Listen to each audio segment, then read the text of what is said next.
Hello and welcome to our YouTube channel NonFictionSummary. Today we are going to have a look at the bestseller Radically Happy. Enjoy the video. Genuine happiness is unrelated to circumstances or possessions. It should go without saying that winning the lottery would make you happier than finding out that you are paralyzed. Actually, not in the long run, anyway. In each of these cases, you'll probably experience a surge of either happiness or depression right away after hearing the news. However, those emotions won't last. In a 1978 study of lottery winners and paraplegics, it was found that, a year after receiving the news, both groups' levels of happiness had returned to their previous levels. It doesn't take long after experiencing comfort and pleasure for you to start worrying about where to find the next pleasant circumstance or about how to keep your happiness going forever. The lasting happiness cannot be found in circumstances. So, from where exactly does it originate? Breaking the cycle of thinking about thoughts is the first step toward achieving radical happiness. Unfortunately, the majority of people frequently engage in this state of mind wandering, which psychologists refer to as happening about 50% of the time.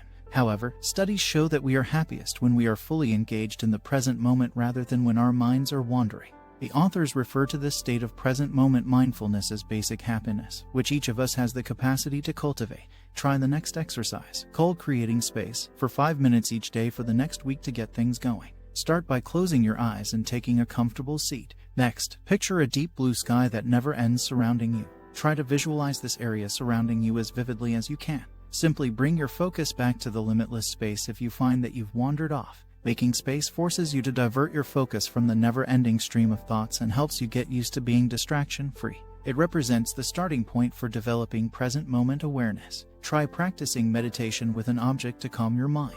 You'll practice giving your mind a task in the exercise that follows. In this instance, concentrating on the breath is that task. First, take a seat with your back straight in a comfortable chair. Then, to unwind and clear your mind, spend a few minutes performing the creating space exercise. Then, start to open your eyes. Try not to fixate on anything you observe. Instead, keep your eyes open and at ease while gently focusing on your breathing. Just return your focus to the breath when you realize you've gotten off track. This exercise is an illustration of object-based meditation. It accomplishes the goal of providing your mind with something to concentrate on other than your thoughts, in this case, your breath. This type of meditation teaches you to be present, regardless of any thoughts that may pass through your mind. Your meditation doesn't have to focus on your breath exclusively. You could instead concentrate on something tangible like a candle or a flower. Even bodily sensations, such as a particular sound you hear, can be used. Simply concentrate on that object. And when you find yourself getting sidetracked, bring your attention back to it. You'll eventually be able to meditate completely without using any objects. We'll talk about that more complex activity later. Let's first examine a different strategy for achieving fundamental happiness. Practice cultivating gratitude rather than comparing yourself to other people to achieve basic happiness.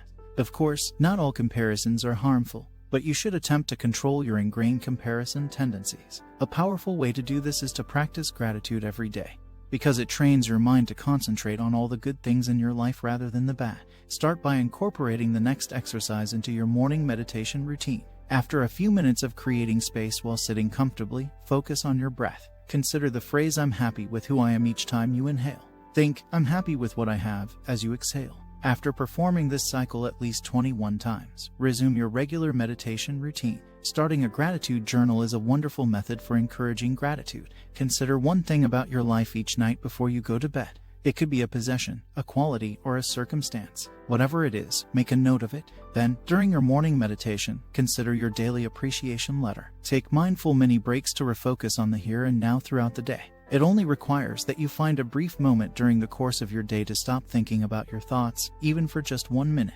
You should take this opportunity to sit quietly and spend some time clearing your mind or concentrating on your breath. You should take a mini break as soon as you start to feel stressed or anxious. At that point, stopping the endless cycle of looping thoughts becomes crucial. Of course, when you're feeling particularly anxious, meditation can be challenging. However, in this instance, you can make your anxiety the focus of your meditation. Think about the feeling. Where on your body is it located? How can you tell if you're feeling anxious? Living in harmony with those around us entails pursuing interconnected happiness. So much of what we believe, choose, and value is influenced by things like the culture we were raised in, the people who raised us, and the choices made by others. Why is this crucial? It demonstrates how little control we actually have over our own behavior. Every action we take, be it a reaction, a choice, or an accomplishment, is the result of a complex web of interdependencies. You can free yourself from the delusion of separateness, which is good news. This forms the cornerstone of interconnected happiness, which the following section of the video will demonstrate how to cultivate through practice. By appreciating interconnectedness and wishing everyone well, cultivate warm relationships. It is much simpler to feel warm-heartedness when we develop a strong sense of interconnectedness. This is due to the fact that realizing interdependence increases our awareness of how reliant we are on one another.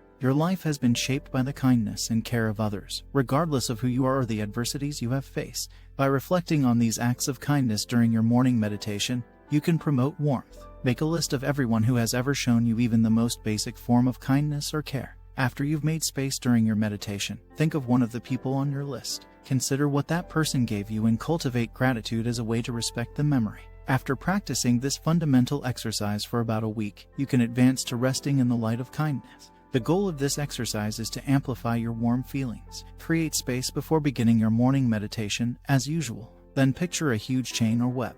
The people who have been kind to you or shown you care are all part of the web, as are the people who have reciprocated. Imagine the warmth of loving joy enveloping each and every one of these people. Recognize that the kindness and concern of others have brought you and everyone else to this location. After that, take a short break by practicing object-based meditation. Everyone, even your enemies, should feel your warmth. Attempting to completely turn off your brain's judging functions would be pointless. However, you can learn to let go of your judgmental attitude, which will help you maintain an open mind. Think back to a time when you were carefree and joyful, perhaps when you were a child, as you meditate in the morning. Remember every detail you can about this particular moment, but pay special attention to how it felt to be carefree and joyful. Now picture the person in front of you that you feel the closest to. Share your joy with her and let the gentle light of it wash over her. She revels in this sensation, and a smile spreads across her face. Spend some time together in that vivid state of joy. Then invite a few others to share this emotion, perhaps some of your closest friends or family. Finally, broaden the scope of your joy by including a select group of your favorite acquaintances or coworkers. You can start including strangers and even those who irritate you as you get better at sharing warmth and joy. You'll eventually be able to embrace and rejoice even those who have truly harmed you. It takes practice to share joy with your enemies because it can be very difficult. There's no need to punish yourself if it triggers some difficult feelings. However, once you are able to share happiness with even those individuals, you will feel a deep sense of interconnected joy as you sense your warmth spreading to everyone in the world. Greater self-awareness and understanding lead to radical happiness. It's time to learn how to meditate without using an object in order to further loosen your ability to cling to thoughts and emotion. Thoughts and emotions are not the enemy. Rather, our propensity to cling to them is the real issue. However, we can let go of that gripping and simply allow our thoughts to roll down our throats like a river. As usual, prepare a space before beginning to meditate.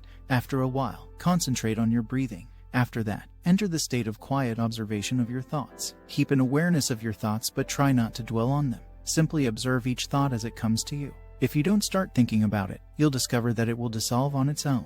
End the practice by concentrating on your breathing. You'll discover as you practice this exercise that being aware of your thoughts as they come and go creates a tiny mental space. Radical happiness can only be found in that space, which is one of awareness, presence, and knowing. A dedicated meditation session is not necessary to access the state of radical happiness either. It's something you can always access. You'll be able to recognize when you're distracted during the day and disengage from your thoughts and feelings as you get used to how awareness feels. You'll then possess the quiet dignity that comes from being aware of your own thoughts. Thanks for watching the video. When you made it this far, don't forget to subscribe to the channel and activate the notification bell. See you next time.